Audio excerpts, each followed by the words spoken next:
Stu and Dave Do America presents Pastor versus Baptism.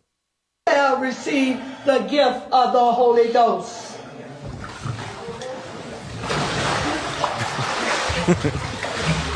Oh no. Tom, help him out. I've been down in Jesus' name. And bro, I cry. So the pastor falls down into the water as well, because the guy's pretty large guy. I think my favorite part of that video, though, is the guilt he seems to catch himself with as he gets into the room afterward when he sees his friend filming it and he realizes he's laughing about it. There's just yeah, he's still laughing. The cameraman's trying not to laugh, but I love. I don't know. I'd be worried about that baptism, considering God felt the pastor needed that just as much as that guy did. It's a good point. Immediately, I think that pastor might have stepped outside, got rid of his Escalade, and deleted all the side pieces from his phone. Seems suspicious. Wow. That's, we apologize to him. We should have blurred his face out if we were going to go that direction. Jeez. All right. That's an amazing video. Okay. Let's get to our main topic today. This is one that's very central to you and your life, Dave. Let's do Michigan versus socialism.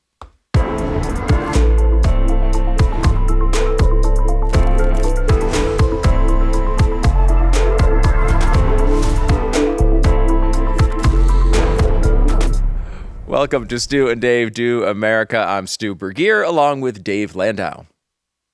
Ahoy, we meet again. Yes, we've got some great stuff coming up today. A very fascinating story about parents that have lost their child due to some crazy woke nonsense. We'll give you that in a little bit. Also want to give you the updated Dave Landau tour dates. There's a bunch of new ones. Dave, what do we have?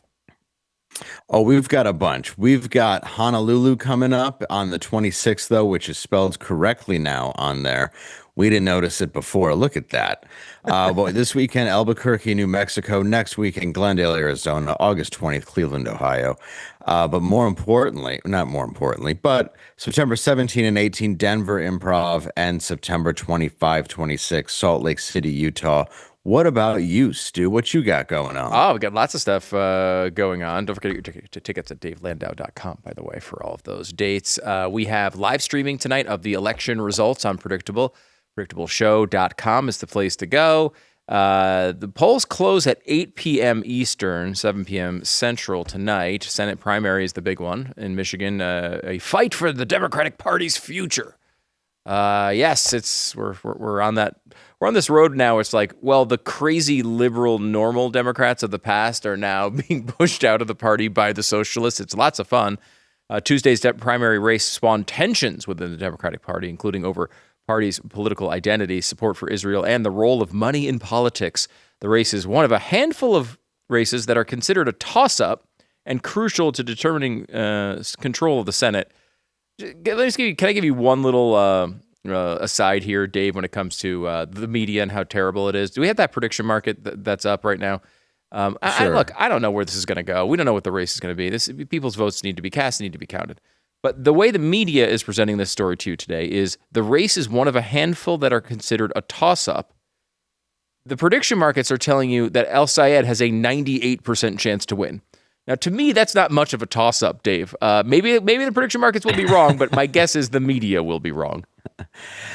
I don't know. I'm telling you, I see a lot of those El Sayed signs everywhere, and there's so many Arabs in Dearborn now. I'm surprised Israel hasn't bombed it yet. So I'm going to go ahead and say that that's probably pretty accurate.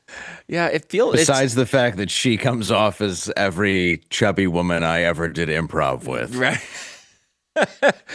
We have to get to her and her, let's call it an evolving accent situation. That's an important part of the story. Let me give you a couple more pieces of background on this race if you haven't been following it. Senate Minority Leader Chuck Schumer and establishment Democrats have backed Stevens, the opponent of El Sayed, seeing her centrist approach, which helped her flip a red House district in 2018, as the best way to win in the swing state. Progressive lawmakers, including Bernie Sanders and AOC, have campaigned for El Sayed, who is running on a populist platform that includes Medicare for all. No ideological split has arguably been more stark than the Michigan Senate primary on the pair stances on Israel. This is a big part of this. El Sayed describes Israel's war on Gaza as genocide and wants the U.S. to cease military aid to Israel. He calls out Stevens for the support she's received from AIPAC. She really has tons and tons and tons and tons of money in this race. I had a stat yesterday on Predictable where I think he's spent something like $7 million so far, and she spent between all the spending from outside sources something like $63 million. So she's outspent him 9-1, and now has a 2% chance of winning. That's suboptimal, Dave. Yeah. Well, when you look at them next to each other in that picture, it kind of looks like a hijacker and one of the people that were on the plane talking about what happened. But realistically, in Michigan, I'm not sure if people are just afraid of who to vote for because, look, I have family here and I enjoy having my head attached to my shoulders. So there is a bit of I think there's a bit of a fear there to not go in one direction. I hate to say it, but with helicopters dropping off ballots to help elect mayors, I think people are I don't know. I think people are skeptical to vote anyway. Well, Dave, give me this sense of Michigan, right? Like, I mean, is Michigan the type of place that's going to embrace a guy who's been associated and endorsed by all these socialists and this really far left-wing version? We all know that works in New York. We all know it works in Los Angeles, but it works in Michigan? Weirdly, it does. I mean, it's been Democratic for a very long time. I mean, it almost switched over for Trump. It looked like it did. I mean, who knows if it did or didn't in all actuality. But one in 2024, though. Yeah, it was a while ago. But if you do see, I mean, the more and more you see it and the population is increasing, yes, I mean, most of Michigan, I would say, would not so much embrace it. But the Wayne County, where Detroit is, Flint, there's certain areas that I think would. Yeah, and remember, too, this is a Democratic primary. That doesn't mean he's going to win the state. We have some polling on whether he would win the state here in a second. Haley Stevens. Right. For the Democratic, though, I definitely see him going. Well, and she's off-putting, really. Yeah. I hate to say it, but just...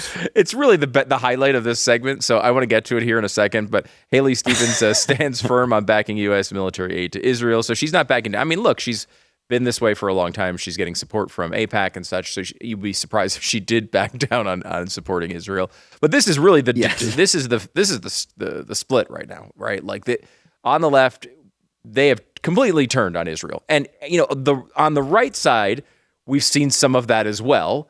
Though it gets a lot more attention than what's going on the left. There doesn't seem to be any Democrats anymore who want anything to do with Israel. Where on the right, there's a split there, but I don't think it's nearly as disparate as what we're seeing on the left. The polls, by the way, Dave, show this real quick. It's El Sayed by 19, 17, 14, 16, 11, and 10.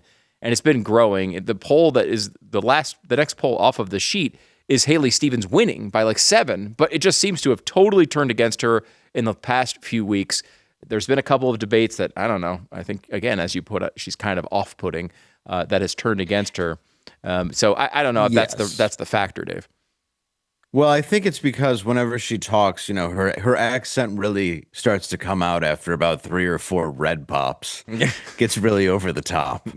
So I think the more that she puts herself in the public eye, the less votes she gets. So if I was anybody who was financially backing her, I would suggest that she stay inside. And it would probably just do her better to not answer any questions or pretend she has laryngitis, as opposed to doing an over-the-top version of an accent that sounds like a pasty stuffed with Mackinac Island fudge. I will say this basically what you're recommending is the Kamala Harris approach that she should have taken in the 2024 election. Just stay inside, never talk, act like nothing's going on, and hope for the best. Yes, or attempt to be yourself, if you know what that is, instead of doing 6 different versions of whatever room you're in. It's like when a white comedian goes into a black room and all of a sudden they start talking like they're from the street. It's like, yeah, nobody likes that. No. The whole room just looks at you in a way that is very like, what? Just be you. Let's just hear from you.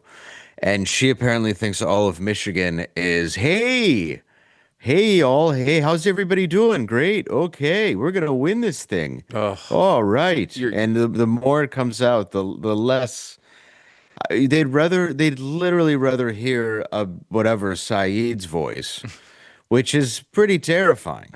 It's funny because your kind of impression mocking her accent needs to be turned up to 11 to actually get to where she is. Because It does. I don't even know how you do it. It's a cartoon character. I want to play a clip, by the way, of this here 1 second. Let me just give you one more stat here before we get to that, which is that if you're conservative, which I am, and look, we're on the Blaze, right? This is a conservative network. I have a rooting interest here. I want It is? yes, it's shocking. A lot of people don't realize that. But at the end of the day, there's a tough battle to be thought of when you think about who you want to win the Democratic primary, right? Because Stevens is slightly more sane on a few issues.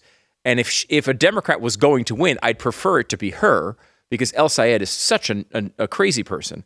That being said, El Sayed seems much more defeatable in this race, and that's why I kind of am rooting for him tonight. Rogers beats El Sayed in a poll. This is the Republican, Mike Rogers, beats El Sayed, but loses to Stevens in the current polling. I think he's up by, 5 points over El Sayed. Look, when it comes down to it, he's more beatable.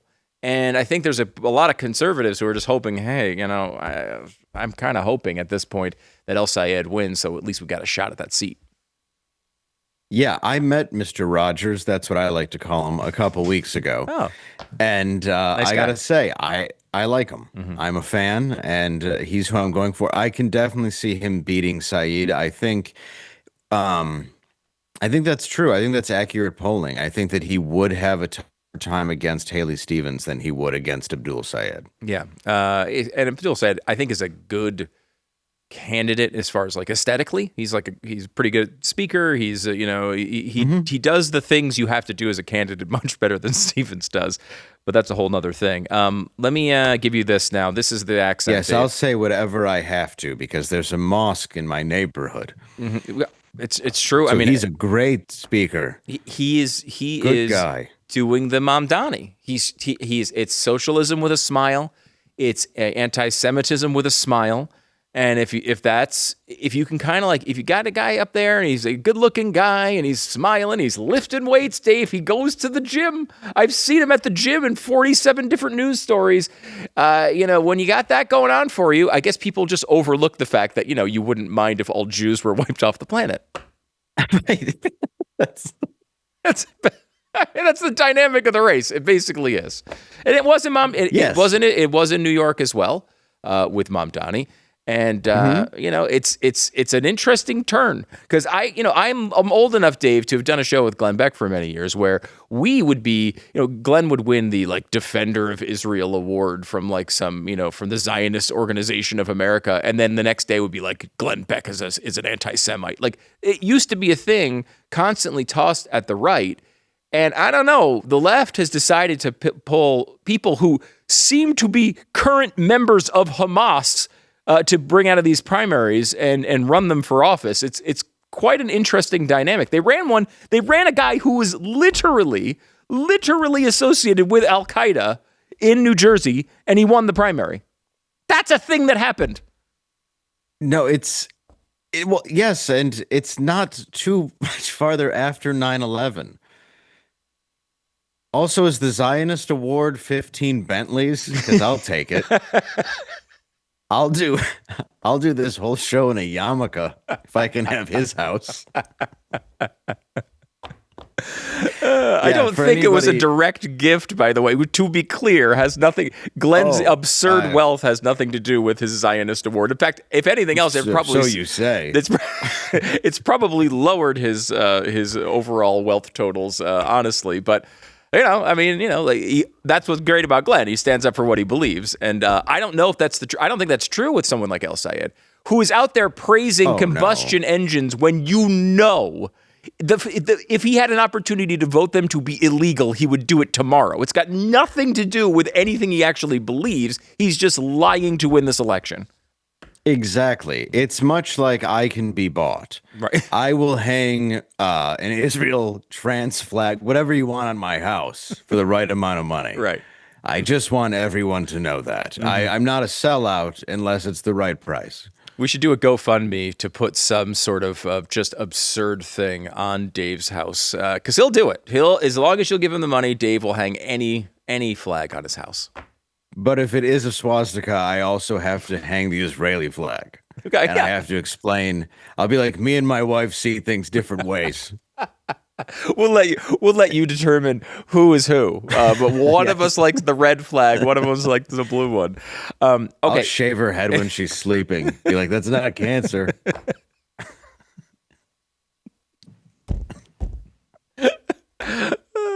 Okay. Let's get to the Haley Stevens accent, because this is good eating. Here she is. Now she seems, because I asked you an honest question, Dave. I'm not a Michigander. I've been to Michigan, but don't say it like that. I gotta say, I hate the Michigander term. I hate the Utahns term. I don't like any of those. I prefer Michigangster, and I wear it on a shirt. Oh, I like that. Okay, so we have Stevens, who has this absurd accent she's developed. It does seem to be new, because I asked you, I'm like, is this a normal accent that she had? And you said it was basically exaggerated. Watch these two clips and see if you notice any slight difference.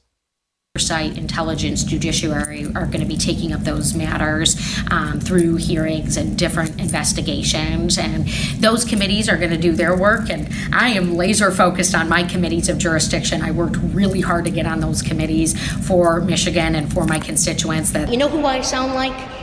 I sound like the people who I talk to in Michigan who are getting screwed right now by Donald Trump, okay? And I'm telling you, I'm at the fish fry in Detroit. It's a joyous day, and the gals, 2 minutes into the conversation, what are we going to do about our utility bill? Yeah. And so I sound like the people who I'm trying to fight for, and I can't campaign right now because I'm in a government building, but I am fighting for Michigan. I mean, it does seem to be a little exaggerated there, Dave. It seems to be a different person. It goes from somebody who sounds like a Brooklyn Jew to the most over-the-top. That was ridiculous. I'm down there at the fish fry. We can tell. The fish fry. We can tell. Are you sure it's fish? Let me give you one more crazy Haley Stevens accent piece. This is her talking about. That is a lot, though. It's a lot. Sorry, that's a lot. That's not the same voice. I'm sorry. Let me give you another heaping spoonful here of all of this. It is Haley Stevens talking about the internet. Okay, some of you have seen, there's those cool kids on the internet. What is this? They're doing the cool kid chatter. What? Some of them might be the coastal elites, making fun of how I talk. Not okay. Not okay, says my governor. But let's be real. They're making fun of Michigan. Are they? They're thinking they're better than us. What? And what they don't know is I am your voice. Oh. And their jokes and their criticism only makes me fight harder.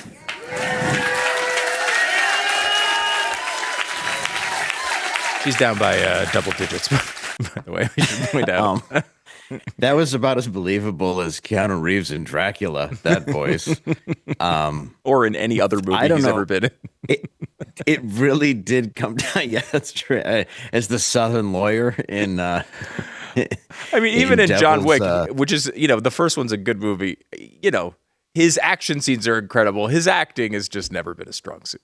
But that's it. No, but we all love him for it. Yeah. Like, we've all come to terms with it. But yeah, and like the devil's what do you call it? Devil's why am I blanking on it? Yeah, I don't remember. With Al Pacino and him. Oh. Advocate, the devil's advocate. Yes. Yeah, he did not need to do a Southern accent for any reason. No. They should have just said, you know what, we're gonna save a lot of film if we don't do this. Let's try to splice this together.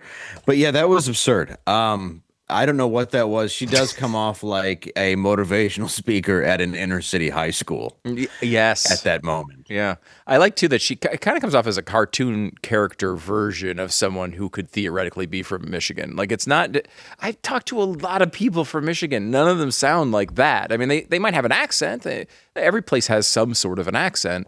But wow, she really takes it to the extremes in that particular clip. Sure, we might have an accent, but we're not assholes. I mean, we don't sound like that. And that comes from a Michigander, everyone. From a from a real Michigander who's just trying to sound like the people. Okay, so we have a guest I want to get to here in just a second. I just want to quickly tell you, if you're interested in this race, and there's 5 primaries going on tonight, we're going to be covering the vote totals coming in live tonight on YouTube and at predictableshow.com and on BlazeTV's YouTube page as well. We started at 7:45 p.m. Eastern tonight. We'll be rolling for as long as I can talk into the late hours as we try to get through as much of these results as we can. And kind of give you a sense as to where the country's headed, because there seems to me like some real dangerous places, frankly. That will be, I think, echoed in the next story that we cover. We have a guest who's been in the middle of this and going through it right now. We'll talk to them next.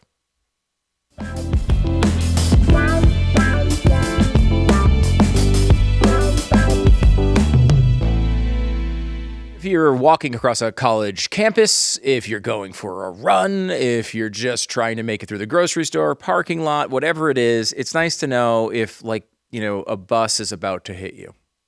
This is something that I like about Raycon's essential open earbuds. With back to school season going on, if you have a kid who's going to school, if you're going to school yourself, man, you're going to love these headphones.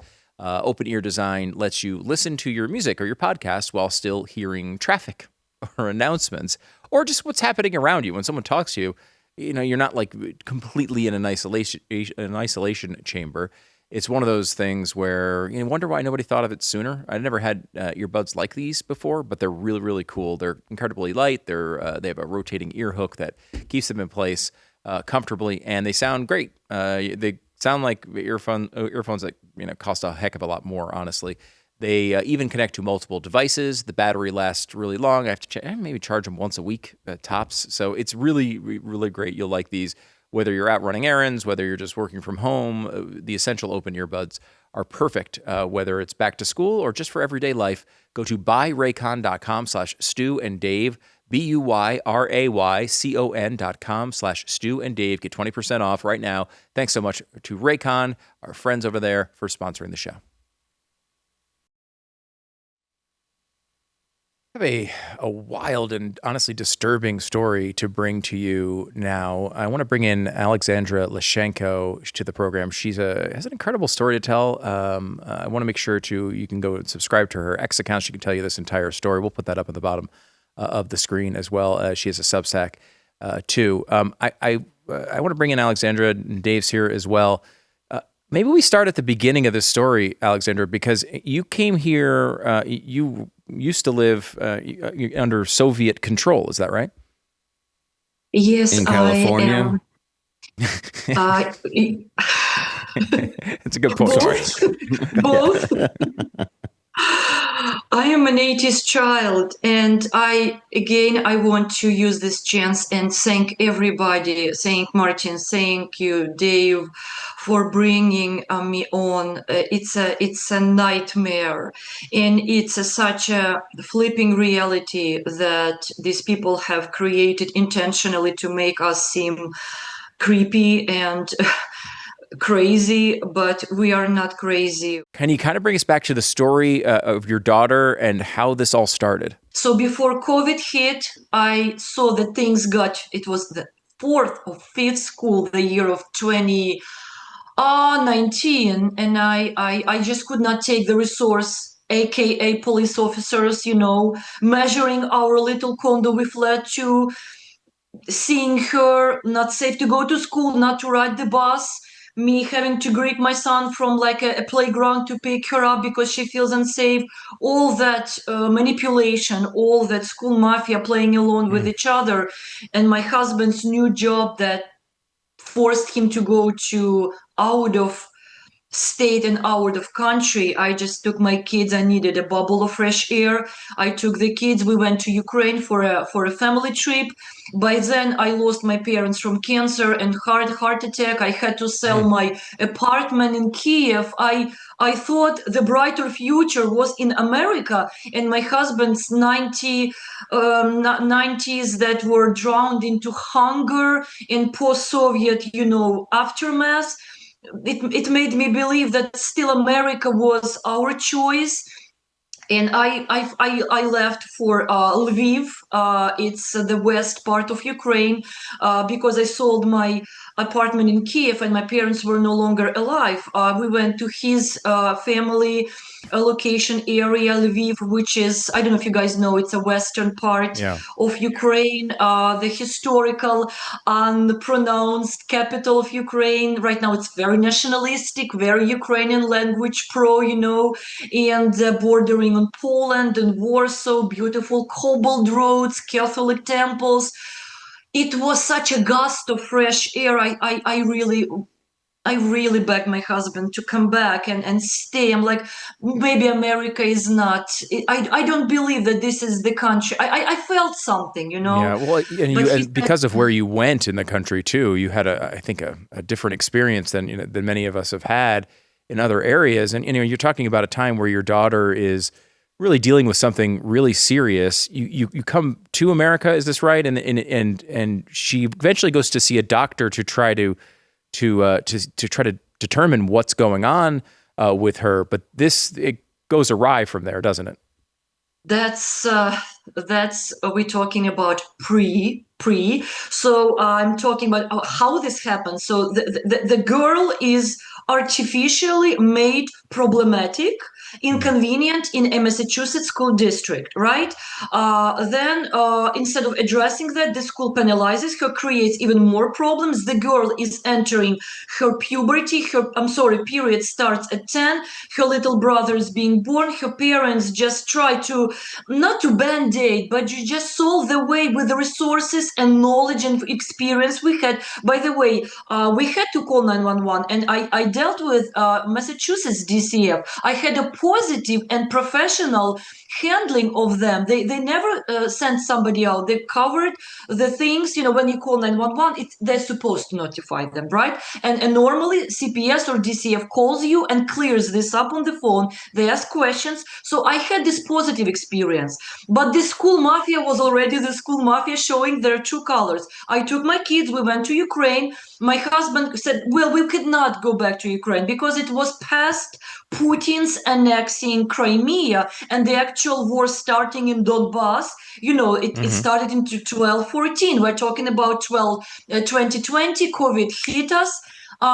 She was beginning to thrive in Ukraine, making friends. COVID locked us down. She was thriving and craving for talking, for friends. So maybe somebody prompted her. I did not know even what Discord was about. So she went to Discord. First, she landed on Nintendo, Roblox, Minecraft, that soup of servers that the young kids landed in. It sounded naive from what she confessed to me, from what I heard. I never spied on her. I never eavesdropped. The borders reopened. Daddy said, I've got a new job in San Francisco area. It's a bank job. It's remote. God bless. I will be drafted to war. We cannot go back to Ukraine. So we decided not to give Massachusetts any more chances. We went to Bay Area, rented a townhouse, very expensive. And then my husband went on Zillow, like, we are just flushing this money down the drain. Let's find a final place we can call our own. And it was, again, we did not know anything. California, blue states, we came politically colorless. So Redding, California, Shasta County, we're coming close to the medical professional you were, driving us into. Redding, California, Shasta County is the reddest part of California, gentlemen. It was always voted for, it always elected Trump. It was always voting for Trump. We thought these mountains, the wildfire area, beautiful lakes, Shasta Lake, we thought we found peace. Well, we did go through a phone fire 2021. After that, our daughter started asking natural questions. Why was I bullied? She was around 12, 14. That's already the, fully fledged puberty, looking for herself, asking questions. And she went to self-test online and asking to be officially, I don't know why she needed that, officially to be confirmed for, now we know, ADHD. She got confirmed by Reading psychologist, and then attending diagnoses, ODD, opposition defined, and then eventually BPD, borderline, PTSD, MDD, major depressive, depression, anxiety, all that came out. Again, we never stopped caring for her. The war in Ukraine erupted 2022. And at the end of that year, by the end of that year with COVID, her haircuts became, bob, shorter. A unisex name came up. I cannot say, the case is still open. A unisex name came up, and she asked to be seen by a psychiatrist, attention, and to be prescribed. Now we need not a bouquet of disorders and diagnoses. We need a magic pill, lithium, to combat my horrible being on edge, being having these horrible mood swings she had.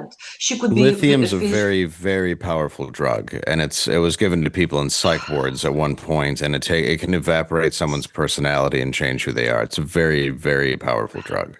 Dave, you don't know what happened next. We landed in this residential clinic. Residential, it means that they have residents, young doctors that, are called residents, Mercy Family Health Center, that had this Dr. Sager, amazing, liberal, emotional, loud, rapport building psychiatrist who saw us beginning of February. And then my daughter at some point, yes, she had no problem prescribing her lithium right away. Self-referred to the critical key point NGO, Children's Legacy Center, CLC, where Sager and other cream of society roofing this what I'm going to talk to you about. NGO, non-profit, allegedly teen trauma rehab, mental clinic, whatever. And at some point they kicked me out of Sager's room. And my biggest and fatal mistake was to trust this satanic charlatan, trusting her, again, for fear of not being declared as incooperative, not to be, called on CPS, and just trusting in this country a medical professional wearing white gown can help you. And we so much craved for peace, and we wanted this negativity, this swearing, this cussing, this even bullying my son, saying I'm not gonna bully him if he calls me a he, but that's the beginning of 2024. So they kicked me out, and they started talking behind closed doors. And eventually Sager indoctrinated her to such an extent that our daughter, beginning of 2024, completely became estranged, started splitting me and my husband, talking to us separate times, separate places, to Stein, Tada, testosterone consent page. I mean, it's a really shocking story. And we have a daughter who is having all sorts of difficulties, tries to get help with the parents, and what do these doctors do? They drive a wedge in between that relationship, and they drive her to seemingly believe that she's a different gender. And we know how this goes from here. I know you have such an incredible story here, and I want to make we don't have time to get to every little bit of it, but can you kind of give us a sense as to where things went and where it stands now?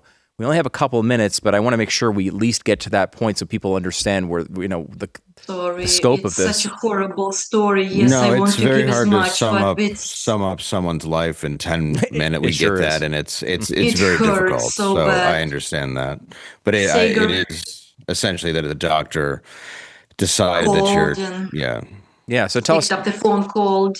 They put us into the wood chipper, horrible press and bulldozer dust. They raped her. She left, indoctrinated, she left with them. 8 cops came and picked her up. She was placed and roomed and bedded with her 16-year-old biological classmate. Their family is cronies with the school. They prescribed her, I'm going on a race, on a race car right now. Sure. Birth control. 3 months later, behind our backs, we are completely erased. They de facto erased our educational and medical rights. Everybody began to work with them right away. Molly Bigelow, the Shasta County dependency judge, just erased our medical rights. That's under her October 18-year-old birthday. She's rushing something. She's retaliating because we have eventually, there's so much criminality came up, TROs, domestic violence, emancipation petition with the forged signatures allegedly filed by our daughter. It's just so much that I took my son. We are hiding in Florida, sleeping in mattresses, just filing pro se, and there's so much slander. And I welcome everybody to check out my ultra detailed Substack, Ukrainian Mother's Fight for her daughter, that is being constantly updated. Lots of interviews done. GenSpect conference we went to participate. Unfortunately, they did not allow us to speak for some reason. So I was covered by Epoch. I was covered by NTD, WSJ, Opinion, covered by Aaron Friday and Laura Hanford. There's so much unreleased, and Fox interviewed me, refused to release.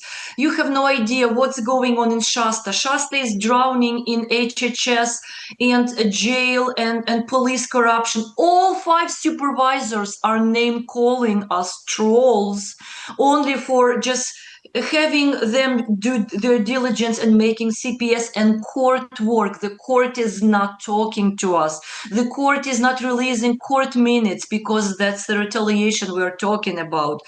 I don't know what's gonna happen to us. We are hiding in Florida. They sabotaged the sale of our home. Please check out my Substack. It's a castle dream house.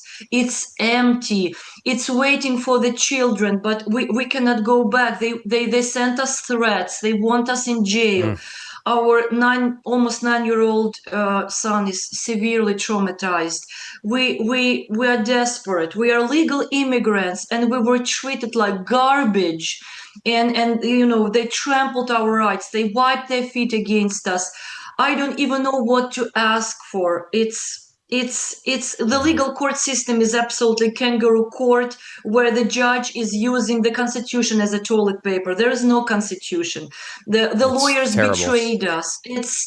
We see no light. We don't know even what to do.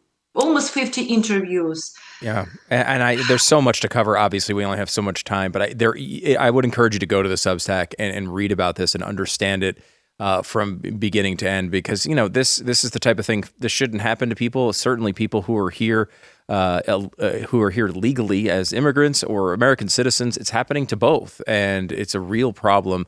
Alexandra, I know this has been a really tough thing for you to go through. I appreciate you taking the time to tell us this story. Can you give us one more time where to find you on Substack, and where can people learn more about this?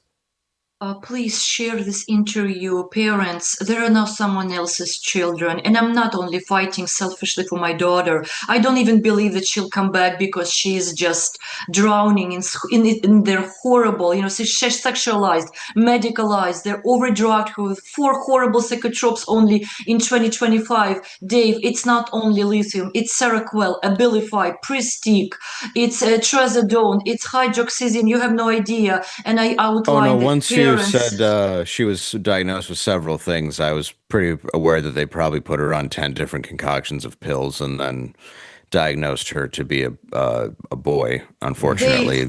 Unreal. Obama, Clinton, Biden, with their horrible capture in all these transgender and liberal laws and bills, they set only one goal: to destroy a nuclear family. They started with destroying men. I don't like the word toxic masculinity. I like healthy masculinity. First, they started erasing the dead with Peppa Pig, with all those horrible Nickelodeon things. Now it's the gestational parent, in New York. Please, let's work together. Let's unite with us. It's about our children and our families. We've got to work together.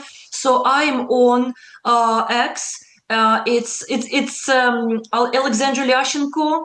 I think it's Ukrainian Mother or Parental Rights Movement or something. Thank you so much for sharing that. It's Ukrainian Mothers Fight on Substack, and please don't be afraid to speak. More and more parents are joining us anonymously. Parents and people from Shasta County already helping me legally, and we are exposing CLC, Shasta County Board of Supervisors. Bethel Church is a horrible cult, charismatic church that had recently sex scandals. It roofs, it finances, and it keeps entire Shasta County in intimidation and in control. So we've got to work together. Please repost, reshare, talk to your representatives and other media. This has got to stop. Thank you so much, Alexandra. We appreciate it. And we know we'll make sure all the information gets in the show notes so that people know how to reach you. We really appreciate you coming on, and thanks for sharing your story. We'll be back in a second.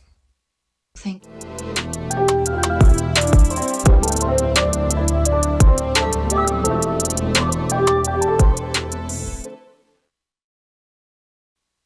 Dave, that was a completely insane story, and it's sad that happened in America. There's so much detail to it. We have to actually I had to trim it down a decent amount. There's a lot more to that interview that you missed.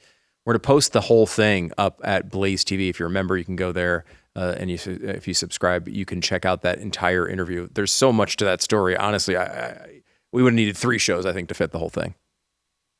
Yeah, I think when you have to go back to Ukraine and live by Chernobyl to get a sense of freedom instead of living in Massachusetts or California, it's kind of a terrifying thing and a bit of a wake-up call to people that think, sometimes there's an exaggeration when we talk about what happens to certain people on this show. And I think people that do legally come here and are new to the country, sometimes they are taken advantage of, and not just in the ways that people think are by the right and wanting them to, be thrown out. It's not really the case. Well, they just, The sad thing is, if when you think the better place to go is to move toward the radiation, things aren't going that well. We had to take a break, Dave. Be back in just a second.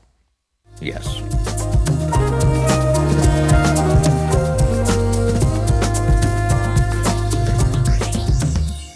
One of the most frustrating things about trying to lose weight is that your body isn't always interested in cooperating. You decide you're going to eat healthier. Your stomach says, that's adorable. Screw you.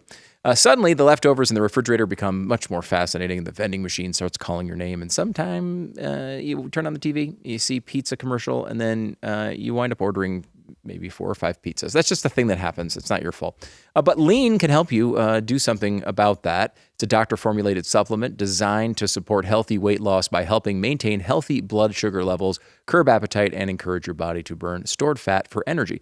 Goal isn't to replace healthy eating. It's to make healthy eating feel a little bit less impossible. Because the truth is, you're fighting for your appetite all the time. And if you don't control it, it's going to control you. Anything that helps you tip the odds in your favor is worth a look. Check it out with get up to like 20% off right now, free rush shipping to your house, and you can add Lean to your healthy diet and exercise plan today. Visit takelean.com and enter the code Stu and Dave. Get your discount there. Promo code is Stu and Dave at takelean.com. Takelean.com. We're running so late today, but I do want to encourage you to go to blazetv.com. You get that entire interview. Also, Stu at predictableshow.com. That is, of course, where I'm going to be. And Dave over at davelandau.com. Get tickets to wherever you can go to see Dave across the country. We appreciate you spending some time with us. We'll see you tomorrow.